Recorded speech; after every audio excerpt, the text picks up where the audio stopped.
Should I say good morning? I don't know what time it is. It is... Oh. Well, I'll tell you what time it is. It's time for me to change the battery on my clock. Because my clock says it's 7:15. And it's not 7:15. And the minute hand is not going around. So it has been a year that that battery's been in there. So we'll have to change it out. Let me fix a little bit. It is still morning. Good morning. I woke up around... Let's see. Probably was 5, somewhere around 5. And I've been awake since 5. I'm absolutely being a slug today. A slug. For no reason other than I can be. This is going to be a long video, so either click out now or go get something to drink. Put this on pause and go get something to drink because we have a lot to talk about. So it's going to be long, long, long, long. It is Wednesday the 12th. It's sunny outside. I should be outside, but I'm not. I even have my blind down because that's my choice. It's what I want to do. Today I'm just taking the day for me. No cleaning, no cooking, just fresh fruits and veggies. And I have, this is what's left of the second water. I had one like late evening and then from 5 o'clock until when I filled this one up. And then I had my tea, a full cup of tea. So that's spring water. And I fixed a carnation, instant breakfast, and I got down to here. This is pretty typical for me. I usually don't drink the whole thing. I like them, but I don't love them, if that makes sense. Okay, here's the card. If you want to conquer the anxiety of life, live in the moment, live in the breath. That's Amit Ray said that. And the action is, in stressful situations, practice boxed breathing. Breathe in for 4 seconds. Hold for 4 seconds. Breathe out for 4 seconds. Hold for 4 seconds. So...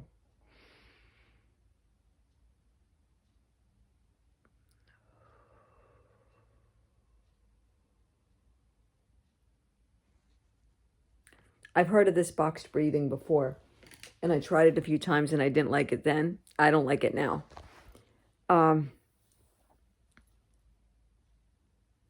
Okay, where do I start? I got Sky's Duolingo done. Not only did I get his Duolingo done, you guys, and welcome to the Wayward Widow. That's me.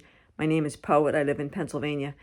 My partner died weeks ago, and I'm living life, me living life. I'm living life with me, solo,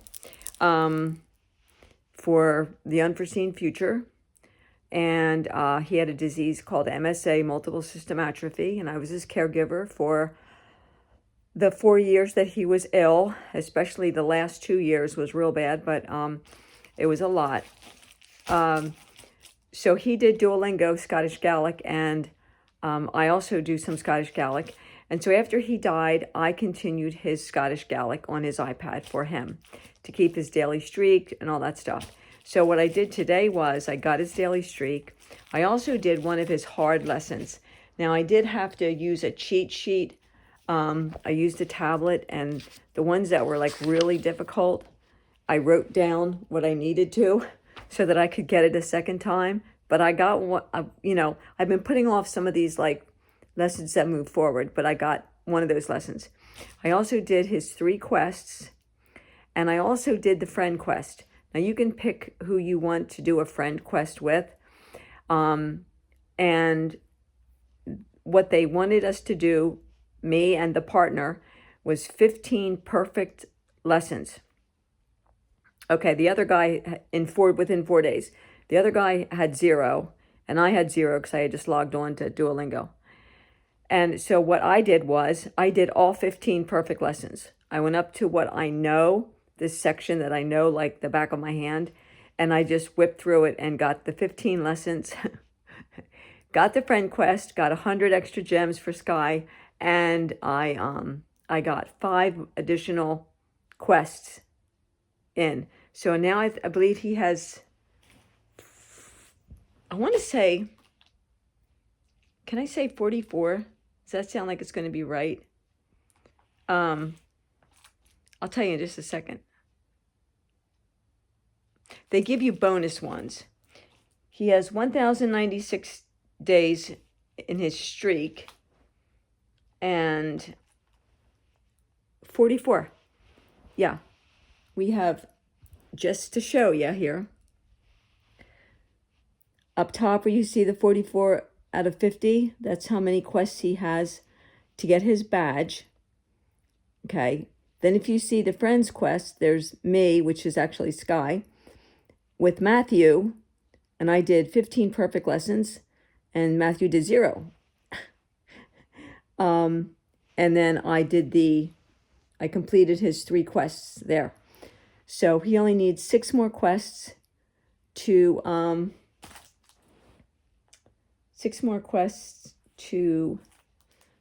get the badge. And I have him in 8th place in the Obsidian League. Got him there. And so I'll just brag a minute. I'll take bragging rights. I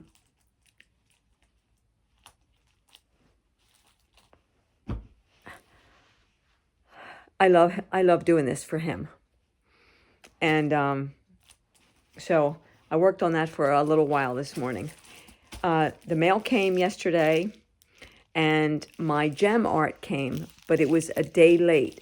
So when you order from Temu, if your stuff doesn't come in on time in the bracket, they give you a $5 credit towards your next order. So that $5 credit is like just sitting there waiting. So if I would order anything else, they automatically take $5 off. But I got my gem art, and what was interesting was the 4-pack that I ordered, I thought were little teeny tiny ones, but they're actually, everything I got are 20 by 20s. So I haven't taken them out of the wrapper, but I got a 4-pack of turtles. There's 4 turtles. There's a turtle. It's that one. There's this turtle. And let's see, that's not the turtle. There's that turtle. There's that turtle. So there's 4 20 by 20s, which is the same size that I did and I have hanging on the wall. So I'll have 4 more turtles to hang up. And then I also ordered this little fairy girl. And I believe this is also a 20 by 20. Yeah. Yeah, 20 by 20 centimeters. And then this one is a 20 by 20, but you can't see the picture. The way they folded it in, you can't see the picture. But it's like, kind of like a puppy or something like that. So I have 6 of these, and I was pleasantly surprised that the 4 turtles were 20 by 20s. And then I'll start working on those another day, not today. So now that we got all that out of the way, what's happening and how am I and what's going on, and I want to talk a lot about a couple of the comments. I took my ibuprofen and my Tylenol and I put them in the cabinet in the linen closet. What I've noticed about me is when I take ibuprofen for headaches, which I've had headaches since I was a little girl. Okay, I've had headaches since before I was on a benzo. So I want to make that clear because it's very important. I've had headaches since I was little. My vision wasn't great from when I was like 7 years old, and I think I had a lot of strain headaches. But ibuprofen and Tylenol increase my tinnitus. So I put those things in the cabinet. I'm not going to use them anymore. I'm just going to make sure that I'm really hydrated, and I'm going to work, like use my heat sock on my neck and try and do a holistic approach to my headaches as opposed to the ibuprofen or the Tylenol. So we took those out of the diet. As far as my stomach, and some of this is in reference to the comment, and thank you for your comment about the benzos. There's a lot to talk about there. I know benzos. I am the benzo queen. I know everything there is to know about benzos. Trust me on that. And I'm not saying that as bragging. I'm just saying that because of my history. I have a hiatal hernia, so my stomach is way up here. It's not benzo belly. My stomach is not benzo belly. It's hiatal hernia belly. So I have a lift on my bed. I have a little remote, and so my bed can go up a little bit. Because if I would eat or drink anytime later in the day, my food is right here. And things like ketchup, mustard, onions, sauces, anything like that, it's going to give me more of a stomach ache. Even some fast foods. So McDonald's food just kills my stomach. So my stomach is really sensitive to foods. Again, has been since I was a little kid. My stomach has been sensitive to foods because I've always had a nervous belly. Not a benzo belly, but a nervous belly because I was a nervous kid because of the way I grew up. I have a diagnosis of complex post-traumatic stress disorder. So that might help, some thinking. I'm very, very familiar with the Ashton Manual. I've read it 1,001 times. And I actually had a channel back in 2016 or 2017 where I completely went off my benzo using dry cut and then water titration. And I was off my benzo for about 3 months. And then I had to go on a plane to fly to Arizona. And there was no way anybody was getting me on a plane for the first time ever without medication. So I ended up back on my benzo, and I've been on it. So I've been on a benzodiazepine since I was 27.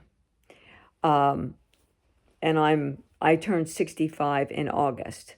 So you can do the math. We're talking like 37, 38 years of almost daily use of either Xanax or Ativan. They started me out on Xanax and then moved me over to Ativan. And so now I'm on Ativan. And I did for a little while taper back. And then that wasn't working because my grieving and mourning were so big and all this bullshit with my son. So I just went back to my 4 milligrams, and I'm not in a taper process at the moment. So it's not that I'm tapering too fast or anything like that. That's not causing any of this. I know that with a benzo, you've got to go so slow. So slow, so slow. And what I'm grateful for, and there's bunches of groups. I've been in bunches of groups. I started a couple of groups. I've talked to people about the way that I dry cut and the way I water titrated. I've got the little glass. I've got the syringes for water titration, all that kind of thing. So my tinnitus, interestingly enough, started in 2017, when I was put on Zoloft. I was put on Zoloft for depression, and I got tinnitus. So I was on Zoloft for about a year, did a cutback on it, and I started getting brain zaps really bad. And if you've had brain zaps, you know what I'm talking about. It just feels like a lightning bolt on your scalp. And that lasted for about probably 2 months of brain zaps before that went away. But it was the Zoloft that started and caused my tinnitus that I've had since 2016. It depends on whether or not I'm taking ibuprofen. Ibuprofen kicks up my tinnitus like crazy. And my doctor talked to me about that too with my stomach. The more ibuprofen I was taking, the more my stomach was bothering me. So it's like, him and I have talked about this 1,000 times with my stomach being so sensitive. And so I'm like, I just got to work around the headaches other ways. Whether I need to go and get a chiropractic adjustment, which is a very good possibility. I have arthritis in the C3, C5, C7, I think it is. And so I have a lot of strain and pull in my neck, which I know has a lot to do with my headaches. So So that's the headache story. That's the belly story. That's the tinnitus story. The heart, we'll talk about that now. I've never been diagnosed with AFib. I don't have AFib. I have PVCs and PACs. And I have had weird heart skips and things since I was in my 20s, late 20s, early 30s. I noticed them as a teenager here and there. And the more I found that the more I worked and the less I slept, the more the heart skips would come. By the time I was, it probably was like, I was with Sky for 14 years-ish, 10 years before that, 24, 25 years, probably 25 years or so. The doctor started with Holter monitors for me because I kept complaining about this heart skipping. So they did a 1-day Holter monitor. Then a couple weeks later, then we did a 3-day Holter monitor, and then we did a 7-day Holter monitor. And a Holter monitor, if you don't know, is a little machine thing. It's like an EKG thing they hook on you, and there's a little box that you wear 24/7, and it records your heart rhythm, and somebody in the cardiac office can watch your heart rhythm. And then whenever you feel like a skip or a flip or whatever, you write down what you're doing so that they can try to pinpoint why this is happening. So I've had weird heart, I'll say weird heart, for years and years before I went on a benzo. Again, this stuff is pre-benzo. However, I'm not going to say to you that stuff that you're talking about isn't real. Benzo belly, I've heard, is real. Headaches, yep. All the stuff that people go through as they're tapering off their benzo, and stuff that people go through while they're on it, Benzodiazepines are great for very short term. If I had this to do all over again and someone said, you have severe anxiety and complex post-traumatic stress disorder, we'd like to put you on alprazolam, or we'd like to put you on lorazepam, I would say no, because I know the addictive, dependent property of this medication to the brain. And I've talked about how it works and what happens. And if you try to get off this stuff too quickly, it's like all of your anxiety, because we have a natural anxiety that's built into us. We need natural anxiety. We need a certain amount of anxiety to get excited about things, to understand that some things are dangerous for us, like stepping out in front of a car. We need to have that shot of adrenaline to make good decisions about stuff. So that's that good anxiety that we have. But then there's a lot of us who have this anxiety that's over and above the good anxiety. And so when you're on a benzo, your little anxiety cap up here, your little anxiety spot is covered with a cap. This is how I look at it. And a benzo is a cap, and it just sits there, and it takes all of your anxiety that's just in there, and it just keeps it in there. It just keeps it in there, keeps it in there, and keeps it in there. And if you go off a benzo too soon, you're basically ripping that hat off, and all of that anxiety that's been stored in there comes flooding out, and it just totally messes up your whole body. Your body cannot keep up with everything it's going through. And the amount of things, physical ailments that people go through, getting off a benzo too soon, being cold turkeyed off, at least now we're getting to a point where doctors are being trained, taught. There's more education out there about don't cold turkey a patient. Everything has to be done really slow. Doctors are starting to get it. Not all of them, but a lot of them are starting to get it that you can't do that. It's got to be slow as molasses. And it's one of those frustrating things where people want to get it done with. You've heard me talk about, a lot of you have heard me talk about basically being chained to my psychiatrist because she prescribes my benzo. You can't get a lot of doctors to prescribe benzos these days just for that reason, because of the dependent properties. They don't give benzos in prisons anymore. You're lucky if you and I mean lucky, I'm being facetious, if you get a benzo when you're in the hospital and you're having a panic attack, because it's just not the first thing they would go with. It tends to be beta blockers now. So I am on a beta blocker. I'm on metoprolol, and I had been taking a half a one, and then I started taking a whole one, and it was a couple times a week. Then I started taking it every day.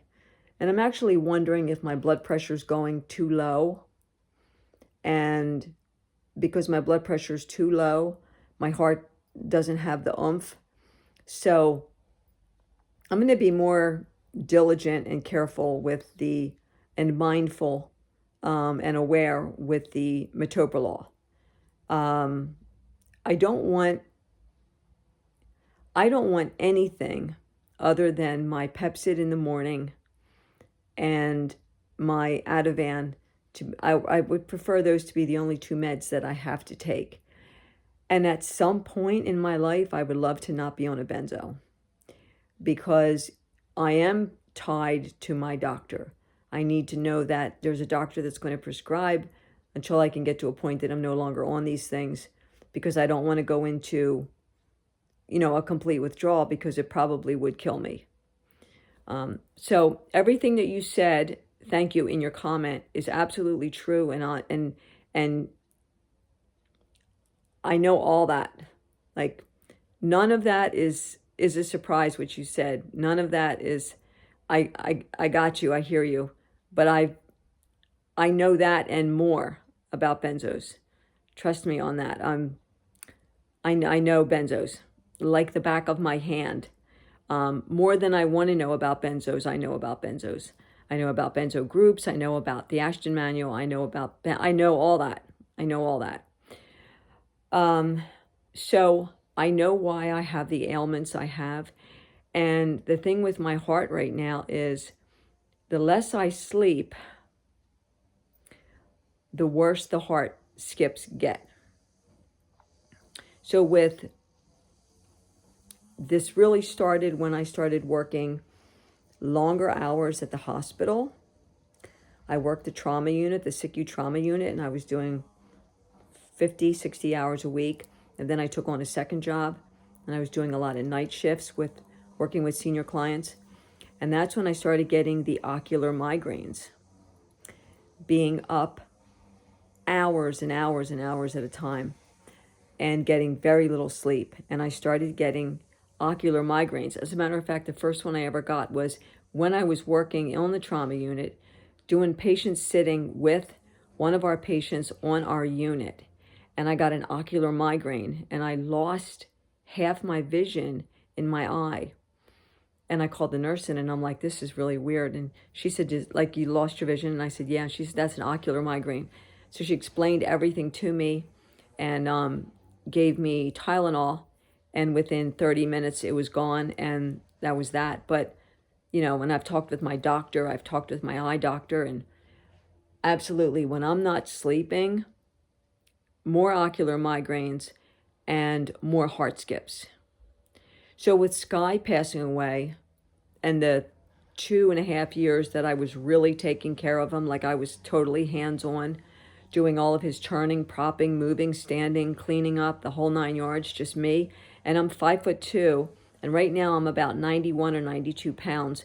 But at that time I was about 88 pounds, which is anorexic. I'm too skinny. I'm trying to do all this stuff with Sky, and I was sleeping even less. I would get up multiple times through the night to check on him. And so the heart skips got worse. The elevated heart rate got worse. The wiring in my brain, from my brain to my heart, would just trigger these bursts of high heart rate. And so I need more sleep, more rest. The benzos aren't good for your body in any way. I mean, there's no way that I can honestly say, oh, these are good for your body. They're not. They're good very short term, like, if I can even say that. But I could see where being on 4 milligrams of Ativan a day with very little sleep, with all the worry and the stress, will jack up my heart rate, you know? So, time for a whole lot of being careful with me and me taking care of myself. And that's when I said yesterday about, I've got to stop a lot of what I'm doing. And this morning I got up and got washed up, brushed my teeth, washed my hair. And I thought, I'm just going to take today and I'm just going to give me a me day. I did that on Sunday. It was just like, I'm not moving. And I'm recognizing that it's okay to do that when I feel I need to do that. So as far as my son is 35 years old, and he knows what's right. Like, he knows what makes sense. But he doesn't want to get caught up with mom. That's the bottom line. I've got a fully furnished bedroom right here. I said, you can move in. You don't have to pay rent for a while. Get yourself, acclimated. Get some decent sleep in you. Get some steady meals in you. He's totally clean. He's not on any drugs. He's on prescription medicine for his autoimmune disease. And he's got a job that he loves. And that's the thing. This job is a big deal to him. And they have him working these stupid, crazy hours because he was the last person hired, so he gets the worst shift. And I told him, I said, I will even get up and take you over to work and come over and pick you up so that you have transportation back and forth to work. Like, I'll even do that for a while until you get yourself all stable. His thing is, he wants to be totally on his own. He doesn't want to be under mom's thumb or him thinking he's going to be under my thumb, which he wouldn't be. I'm just giving him the best offer I can give him. And it would give me company. It would give me somebody else here in the apartment. But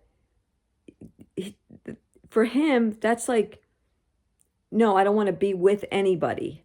But I want housing, I want food, I want security. He wants all the things. But he's not getting the money together fast enough to do it all on his own. And I'm not doing any more of it at all, period. I did that for so long with him. I'm not doing it anymore. So he's on his own and he knows that. So we had a discussion yesterday. He kept texting and texting and texting and texting. And finally I said, listen, you got one opportunity to make this right with me. Make this right with me. The room is here. You're certainly welcome to it. And there's food in the fridge. There always will be. I can get you back and forth to work because he was talking about getting a spot in the second shift. So that's fine. We can do that. We can get you over to work, get you back. It's not that far. It's not far at all, really. But again, he always has a reason to not come here. And so after his 5 years and 7 months in state prison and his 3 years in county jail, he has this thing about people in general. Like, he knows he has to be around some people. If he's going to work, he's got to be part of society, but he has a really hard time being part of society. He's got severe anxiety. He's got severe panic. He doesn't feel well because of his autoimmune disease. And he gets worked up even faster than me, if that's possible. And so I can't do anything other than step back from him. Just step back and let him figure his life out.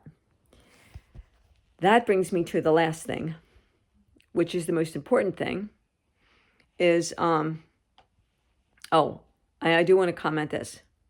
My sweet lady, who was married forever and a day, and you lost your husband, and you said in a comment you were with your grandson and you watched a movie and you laughed. That made me so happy. That made me so happy to know that you laughed. Because so many people are saying to me about laughter. Laughter is the best medicine. And no matter how sick Sky was, I would be back here in my room. I got him all settled, and he would watch a comedy on his iPad. And he would be in the other room just laughing, and he had the best laugh ever. That man had the best laugh.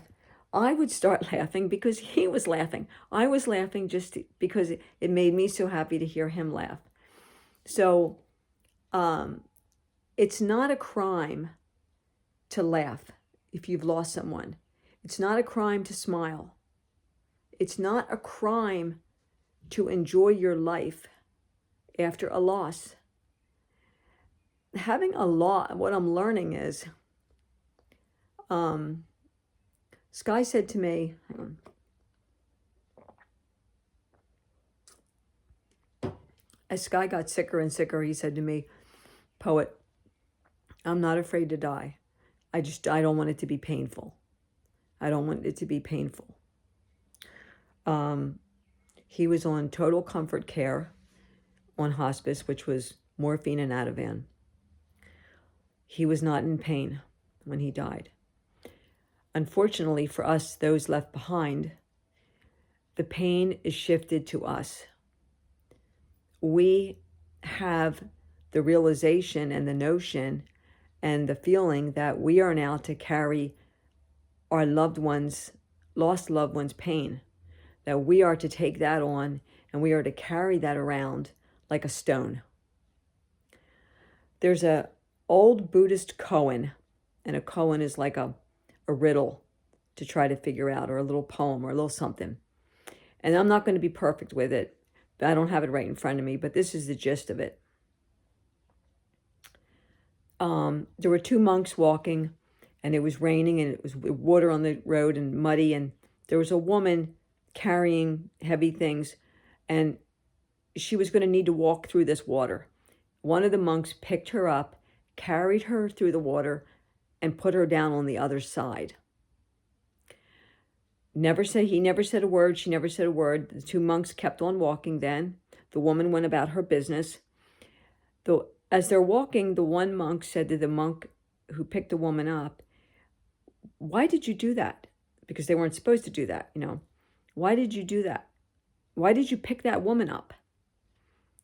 And he said, but I put her down. Why are you still carrying her? So he did one thing and he went on with his life. Somebody else kept it in their head and just carried it along. And I feel like that's what I had been doing with Sky's death. He died. I didn't. I couldn't stop it. I took care of him. I nurtured him. I loved him. I still love him. I'm always going to love him. My love for him isn't going to end. It's not going to stop. It's not going to be over. But I can't bring him back. I can cry. I can make myself sick. I can stop eating. I can pace all night. I can throw myself on the ground. I can isolate. I can do all the negatives. He's not coming back. When someone dies, they don't come back. We all know that. We know that. Birth, life, death. We know they're not coming back. But we've attached to them, and there's where our suffering is. When we attach to something or someone, and we lose that something or someone, we suffer. That is what the Four Noble Truths stand for in Buddhism. Life is suffering. Suffering is from attachment. Don't have attachment, don't have suffering. And so are we going to go through normal emotions? Of course we are. It's a big change. Everything's changed up. Financially, everything's changed up. I don't have anyone to eat dinner with. I don't have anyone to take care of. I don't have anyone to go to the store with. I don't have anyone to talk with. I don't have anyone to make love with. I don't have anyone anymore. There was two, now there's one. And now I've got to figure out everything as one and no longer as two. And everything that I loved about him and I miss about him, I have to keep missing because he's not coming back. So what I know about him is that he would not want me to waste my life mourning and crying and carrying on and making myself physically and emotionally sicker than I am mourning him. He wouldn't want that. He would say, what a waste. Poet, what a waste. Poet, you know the brevity of life. Life is a gift. What are the odds that we're even here? I've talked about this before. How many sperm, how many eggs, what are the odds that you're even here listening to me right now? What are the odds? How much time are you going to waste of that preciousness, of those odds? Like, you're like a lottery ticket. We all are. We're like, we hit the jackpot because we got life. No matter how long we live it, we got to experience the good and the bad, but we had that opportunity. How many people don't get the opportunity, right? But we do. So, yes, I miss him. Of course I do. I'm going into 4 months, and there would be people who are going to say, it's only been 4 months. Yeah, it's been 4 months, but add in the 4 years that I took care of him. So I did the long goodbye. It's like people who have lost someone who had cancer, and cancer treatments went on for years and years and years. That's the long goodbye. So we don't have just the amount of time that since they've been dead. We have all those years of the illness, watching the death happen, the slow death, day after day, week after week. So I'm 4 years and 4 months into this. I'm already long past the time of you need to move on, you need to move forward, you need to move ahead, whatever word you want to use. Move on, move forward, move ahead, whatever the word is. And that means the things that I was doing initially, it's like when he died, I became crazy frantic trying to hold on to him by his things, his razor. Like I would just pick it up and just look at it and turn it on and see if there was little beard hairs in the razor. His robe, I'd put it on his blanket. I put his blanket on my bed every night. His robe, then when the blanket got too hot, I put his robe over me, or I'd put his robe on. Like I needed pieces of him right up with me. I have some of his ashes in that necklace. That's always going to stay with me. That's the good memories of Sky that I have. That's the blessing that I got 13 and a half years of that man. How lucky was I? Out of all the people in the world, all the billions, how lucky was I that I got to meet him and spend 13 and a half years with him? Was it always perfect? No. Hell no. Hell no. Hell no. You know? But sometimes it was perfect. And when it was perfect, it was really perfect. So that was a blessing. That was a gift. That was like the odds of us meeting, the odds of you meeting the person you lost, 1 in a million. And how many years or days or months or whatever did you get with that person? How lucky were you? All that time. And would you have wanted that time and had the loss, or never have known that person?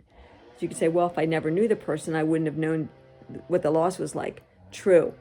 But you still had all that memory, all that time, all that love, where there are people who never find that love. And so for me, what I'm doing, and I'm going to have my days, my moments, my seconds, where I'm going to cry. I'm going to still fall apart. I'm going to still get sad.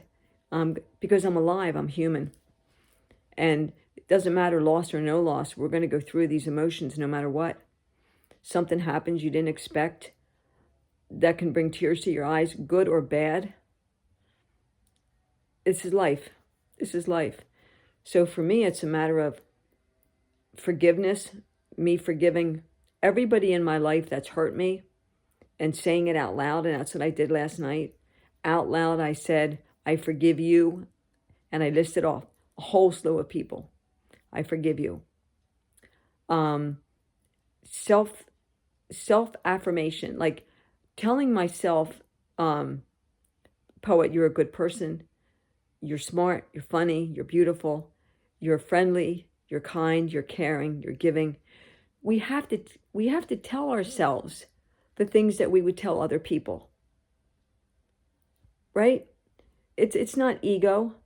It's like, give yourself the okay to love who you are. And tell yourself that. Say it out loud so that your ears hear it. You're a good person. Poet, you're a good person, right? You have a lot to give someone. You were so good to Sky, and you loved him, and you did a great job, Poet. You did an amazing job. Like, Kenny, I forgive you for all the debt you put me in and all the worry you gave me. I forgive you. You know, like, I have to say these things out loud so that they get in up here, rather than me just ruminate all this shit and it doesn't really sink in, you know? So I'm stopping now because this is 40 minutes, but I told you guys this was going to be long. And I hope most people have stayed, because there are some people that are never going to forgive people in their lives. And so the pain and the suffering is going to stay. There are some people that are never going to get over or get through the loss. And I'm so sorry.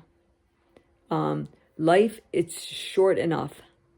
And then we're going to be gone.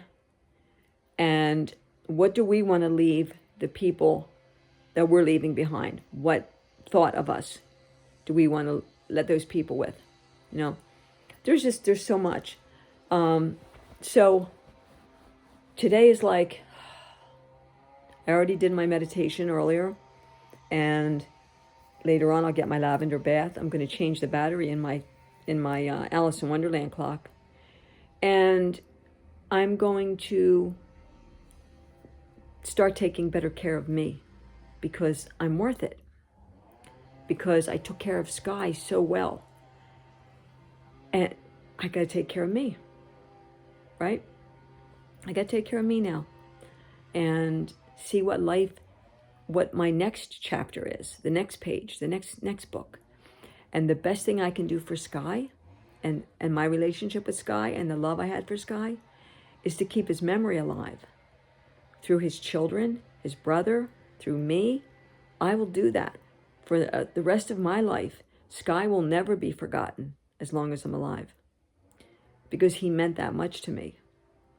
And so that's my job. I feel like my job is not to mourn him, not to cry, not to fall apart, but to keep his memory alive in a positive, happy, good way, so that the people that I talk to about Sky will see a smile on my face and will know what a wonderful person Sky was. Rather than see me crying and worrying about me falling apart, they get to know the person I got to know, right? Because if they're focusing on us falling apart, they're going to totally forget who the person was that we're falling apart over. Because their focus is going to be here, not here. And that's that person over there. That's the important person, right? I'm going to go. Sorry, this is really long, but I love you guys.